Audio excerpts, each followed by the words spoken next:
Fred Barstein with 401k TV for the NIPA monthly video. I am here with Mike Bourne. Welcome, Mike. Okay, if we ask you a few questions. Absolutely. Mike, along with his duties as a board member for NIPA, he is a managing partner with Atessa Benefits in the San Diego area, and he has almost 400 clients, a mix of 401k, 403b with a heavy emphasis on defined benefit, and in his prior life was a plan sponsor. Yes. So he knows what it's like to be you. So today we want to talk about retirement committees. Okay. Why should an organization have a retirement committee?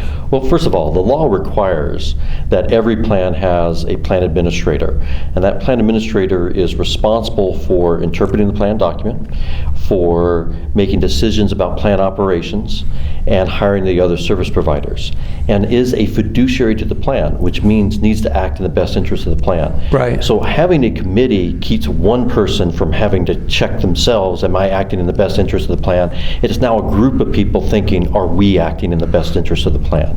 So larger companies generally, even mid-size, have it, but what about smaller companies? Should they have one? They should. Smaller companies, typically the business owner winds up being the de facto plan administrator or retirement committee, if you will. But one of the benefits of having a retirement committee is, as the owner, it isn't just the employee coming in and talking to you about something or raising an issue and you have to make it on your own. They now know there's a group of people that make this decision. Right. So it's not as personal, if you will. Right, right. So it's not just the owner making a decision, there's a committee.